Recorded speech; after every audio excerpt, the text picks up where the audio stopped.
I was afraid everyone would be scared because it's spring break. They'd be afraid to get out of their house. You know, but actually it's been pretty quiet. Week after next, I think, is D-Day. That's when all the major colleges are out at the same time.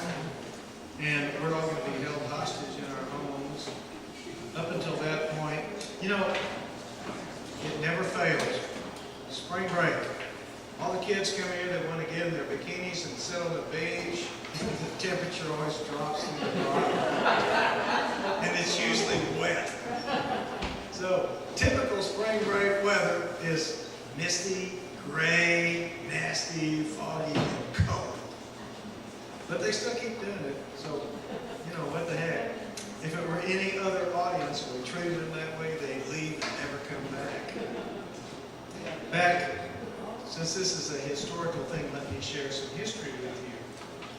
32 years ago, might have been 33 at my age, it's easy to forget, we had a terrible problem with spring break. It was one of those years when there were thousands and thousands, tens of thousands of kids on the beach, and we couldn't keep them controlled. There was no way to control that wild bunch. All the police we had, you know, could have sat in this room. There wouldn't have been as many as there are here now. They couldn't keep up with it. Not only that, but the merchants on Main Street here were really tired of being broke. So it was wintertime and there was never any economy here in the wintertime. So they were telling the police, leave them alone, leave them alone, leave them alone. They'll come by something, leave them alone, get off of their backs. So we put those two things together, my God, we had anarchy on the beach. And that was also the first year that someone decided it would be cool to have a concert on the beach. A free concert. So they had speakers. Oh, hell, it must have been taller than 2 stories. And you can imagine the sound. I mean, no matter where you were in town, you got in on the concert. They didn't want to start till 2 in the morning. So at 2 in the morning, we all woke up and listened to the rock and roll concert. The kids, having been so coddled and, you know, brought up to speed, they were somewhat drunk, and there was a rumor that they were smoking marijuana. Oh man, the whole beach was just loaded with high kids. And they began to do interesting things like tear down people's stairs and burn them. Yeah. I had a boat shop at the time. I had 3 boats outside that were in for repair. One belonged to the judge, one belonged to the mayor, and the third belonged to somebody who didn't have much. And I was coming out of the house about 9 o'clock, 10 o'clock, make sure everything was okay. And this truck careened around the corner into my boat yard. The streets were off, and these kids got out, begging for pardon.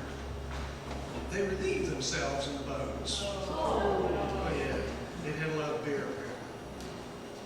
Thank goodness it was the mayor's boat. Because he and I didn't get along at the time. And the judge would have put me in jail probably.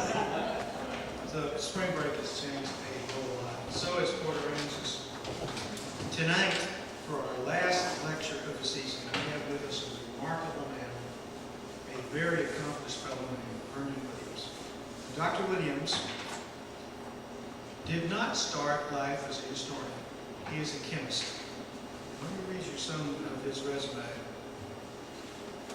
He was born and raised in Houston. I'm sorry about that, but there's nothing we can do about it. He graduated there from the University of St. Thomas, which is a really fine place, with a BA in chemistry.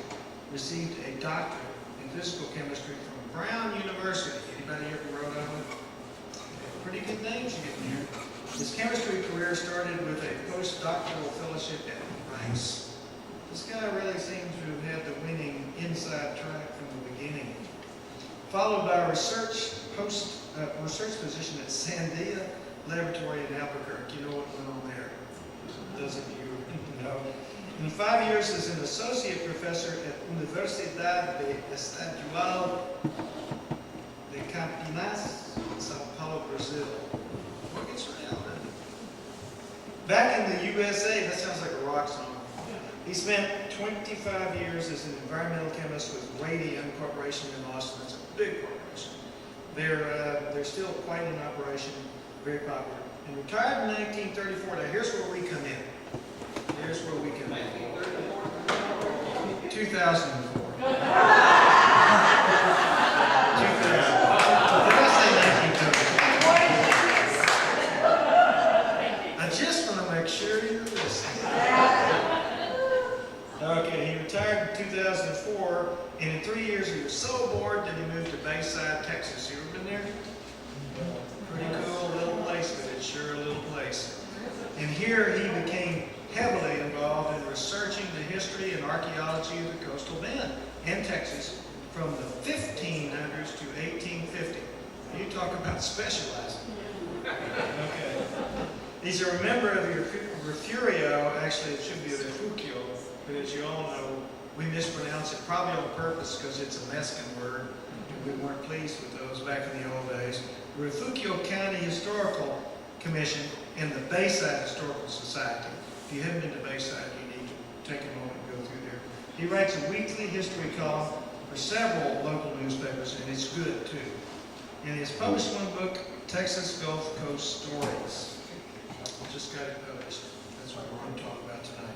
Now, Dr. Williams has a family that dates back to the beginning of European occupation of Texas.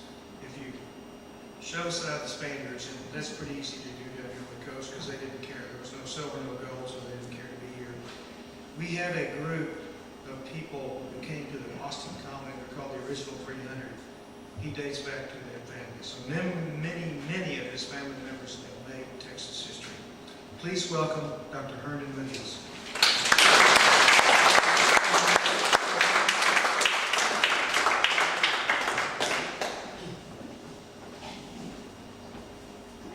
Thank you, Rick. I thought for a while I was a lot older than I thought about retiring.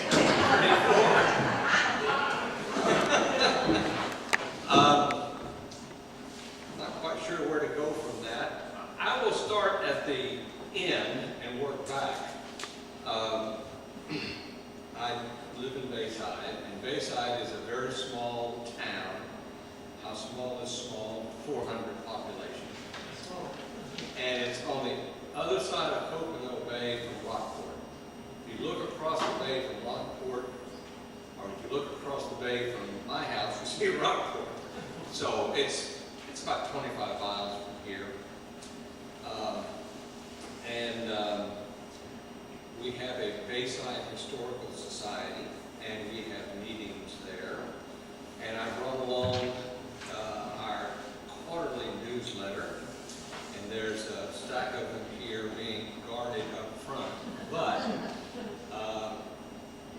nice lady will allow you to have one. And I've got some others over there. I am a retired chemist. And I moved here meaning Bayside, in 2007.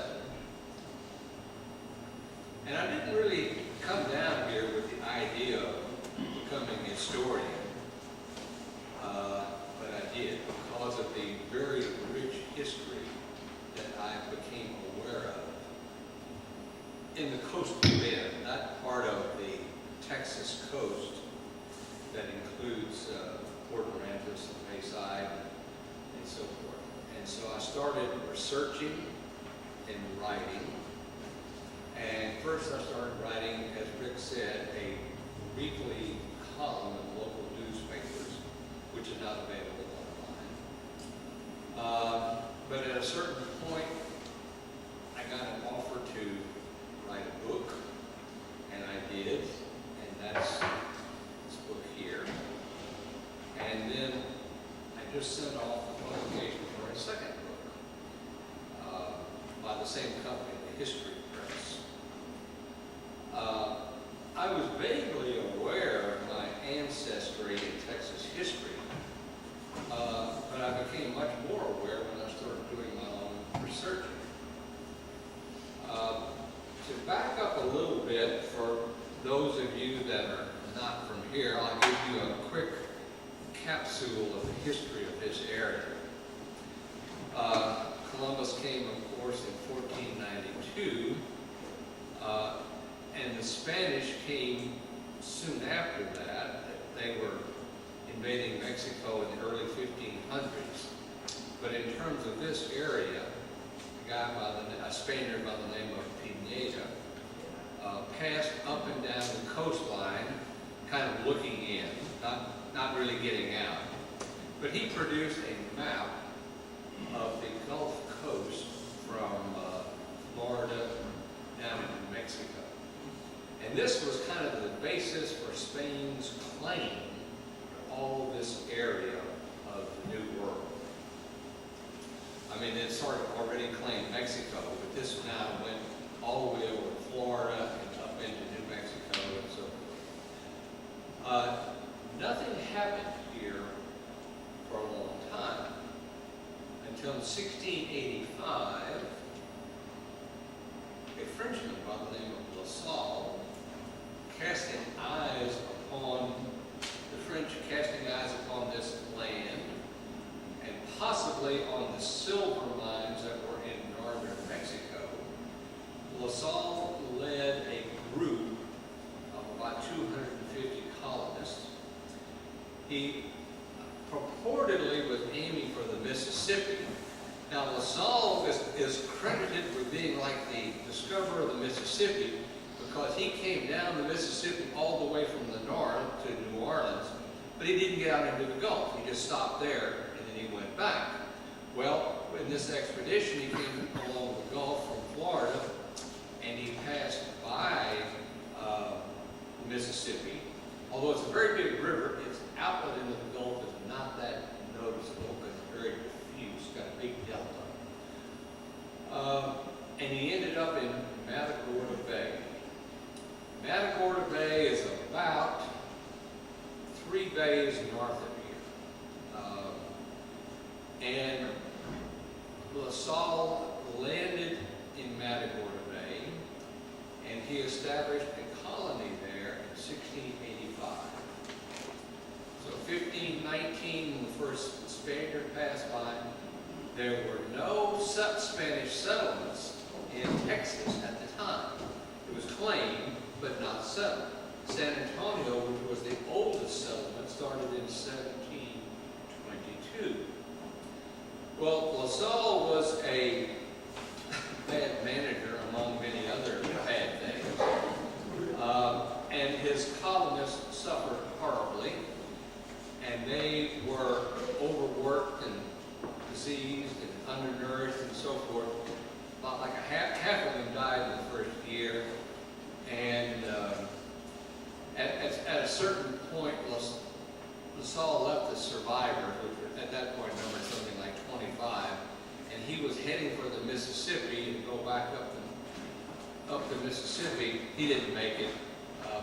His comrades assassinated him, and a little while later, the Colombo Indians, who are the Indian group that lived in this area, massacred the remaining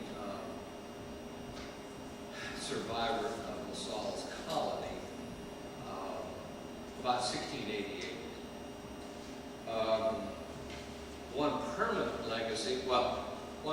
legacy was that it really lit the fire under this contest for empire between Spain and France. And La Salle also introduced the epidemic European diseases like smallpox and measles into this part of the New World. The Spanish found out about La Salle's colony from some deserters, and it took them until about 1890. I'm sorry, let me back up. I'm off the city. 1690 to finally find out where the La Salle colony was. The French had been trying to find it also to reassert their claim, but they could never find it. The Spanish did find it about 3 months too late for the survivors. They had been massacred 3 months before that. But gave the idea to Spain that they needed to do something to assert their sovereignty in Texas. And so they started a system of missions and presidios, usually right together. They're very close together. The presidio is a fort, the mission is a mission. And they started in East Texas, and then there were various ones all around Texas. And so they started that about like 1692. And the first one actually was on the site of the Salt Colony. So Spain was able to reassert its sovereignty to Texas. As I mentioned, San Antonio, the first settlement, started in about 1722. But the settlers, immigrants that might have come from Mexico, didn't come. And so nothing much other than the missions and the presidios, there was not much going on in Texas. Spain, back up. Mexico started its revolution of independence against Spain in 1810. So this now is a long time after. And it was a long war, 1810 to 1821.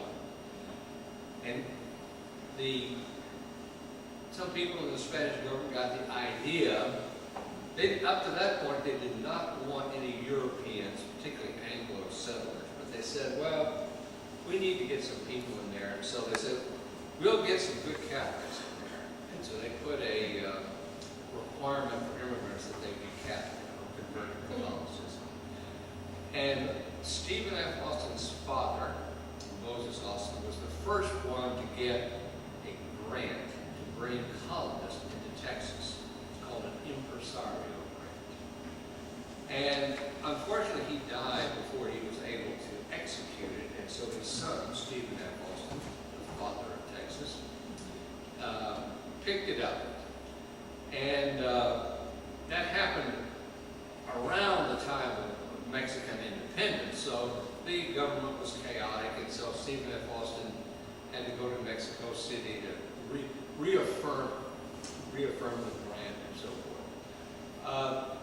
But Austin colonists began to arrive in about like 1822, 1823. And subsequent to that, there were a number of other impresario grants granted, something along the order of 10 or 12, before the Mexican government said, well, we're getting too many Anglos in here, and so they shut it down about 1828. Well, it was kind of like already too late.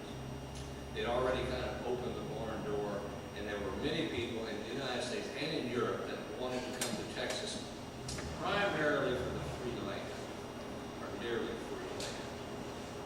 So things developed in 1836. The Anglo-European residents of Texas rose up against Mexico, declared independence in March, and by April, at the Battle of San Jacinto, had achieved independence. And so the Republic of Texas started in April of 1836. Texas became a state. They wanted to be a state right away, but it got bound up in the issue of slavery, and so it was like 1845 before Texas finally became a state. And that 9 years was the Republic of Texas. So that's a brief history of this area, and also of the state of Texas. My particular interest is in Texas as a frontier. And what I'm looking to do is find stories that illustrate what it was like to live in Texas when it was a frontier. These are true stories, no tall tales, but that's what this book is about, and that's what my second book is about also. By all means, let me mention that if you have a question, raise your hand and ask it at the time. Don't say we don't need to do that. Yes, sir. Did Texas come into the Union as a free state or slave state? Slave state. That was a big sticking point. Northerners did not want Texas to enter as a. There were already slaves here that migrated with their owners from the southern United States, primarily in East Texas, not very much at all in West Texas or North Texas, but there are already slaves here. And the Northerners did not want another slave state. Southerners, of course, didn't care, or they didn't want another slave state. And so that is what caused the holdup. Manifest the not the policy, but the idea of manifest destiny, which was kind of like it was the destiny of the United States to fill in the continent over to the Pacific Ocean, should have favored it, and it did, but it took a while to get that slave issue straightened out. It's a political issue, but it took a while before they finally did it, and Texas came in as a slave state. Good question.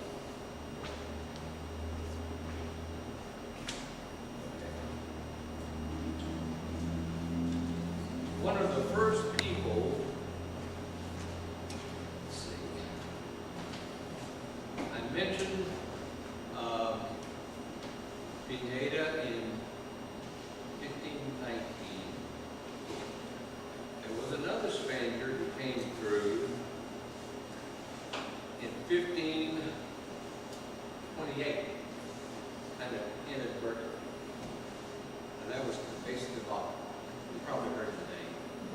Cabeza de Vaca was a Spaniard. He was with an expedition that started in Florida, and they shipwrecked on the Texas coast. They were trying to get to Mexico, but they shipwrecked on the Texas coast, somewhere around Galveston. Probably not Galveston Island, but someplace close to that. And in 6 years, Cabeza de Vaca and 3 other companions, it was a long story, but they walked to Mexico. And not the short way either. The short way would have been along the coast, but they didn't. They went up and around the mountains over to the west coast of Mexico. So along the way, Cabeza de Vaca spent a lot of time with the Indians. And his account, which he wrote when he got back to Spain, is still one of the best sources of information about the Indians at the time, because they had not really been impacted much at all, not at all, by the Europeans. And so this was well before LaSalle in 1685. So this story is called Cabeza de Vaca, Faith Healer to the Caronte. And the Caronte were the Indians in this area. Cabeza, can everybody hear me? Yeah. Okay. If you can't hear me, raise your hand, I'll get back to the mic. Cabeza de Vaca became a reluctant faith healer to the Caronte, but it saved his life and those of his 3 Spanish companions. Cabeza de Vaca was one of 80 Spanish explorers who were shipwrecked on an island, usually taken to be Galveston, on November the 6th, 1528. They were the first Europeans to encounter the Caronte.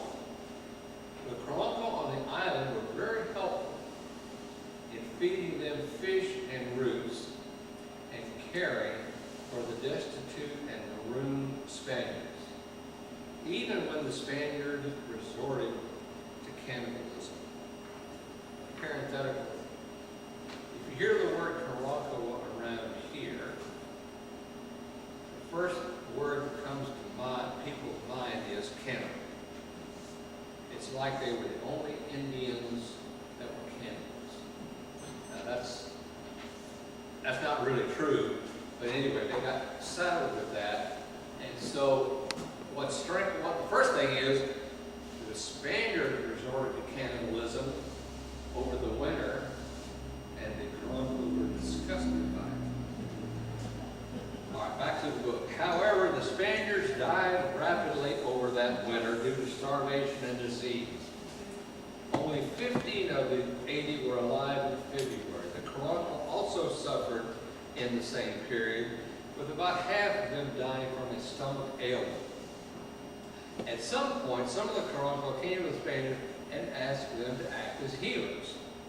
The Spaniards were very reluctant to do this, but finally relented when the Colombians began to withhold their food. The healing process used by PAPHA de vaca consisted of breathing or blowing on the sick and saying Christian prayers over them. It seemed to work. De vaca spent 6 years on the island and the nearby mainland, staying with one Spaniard who was afraid to venture across the water. Although a captive at this point, de vaca was allowed to travel as a trader for his coastal Colombian band. Finally, in September 1534, de vaca and 3 other shipwrecked survivors decided to escape from their Indian captors. They started from the Nueces River, northwest of present-day Corpus Christi, intending to walk their way to Mexico without guides. Soon they encountered 5 paralyzed Indians. De vaca used the same method of praying over the sick, and the next morning, quote, they all woke up well and sound. This is a quote from de vaca's account. Now the fame of the Spaniards as healers began to spread ahead of them, and many sick were brought to them. The Indians were very grateful for the cure that provided food, shelter, and guides. By June 1535, their travel was being impeded by their fame as healers, as they were being surrounded by large crowds. De vaca estimated the crowd at 3,000 to 4,000 at a village near the Rio Grande River. Here, de vaca actually performed surgery when he removed an arrow point from an Indian's shoulder and put in some rudimentary stitches. Up until then, the cures had relied on blowing and saying prayers. Modern medical practice would ascribe all these cures to the placebo effect. The placebo effect is the patient's perception that he's gotten well after the application of a medical or other procedure, even when the procedure should have had no effect. For example, giving a sugar pill but calling it medicine. Modern medical trials have tried to minimize the placebo effect by using double-blind testing. The placebo effect can be very significant, affecting 30 to 40% of the results, if not controlled. The placebo effect has an equal twin, the nocebo effect. I'm not making this up. The nocebo effect is an undesirable outcome based upon a patient's negative expectations. Voodoo is an example of this. PAPHA de vaca's experience also demonstrated the nocebo effect.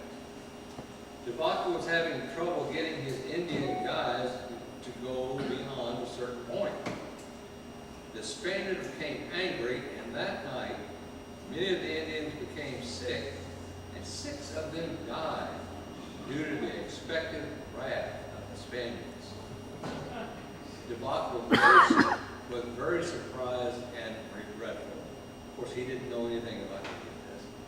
However, the Spaniards continued on their 2,500-mile trek and arrived in Mexico City in July 1536.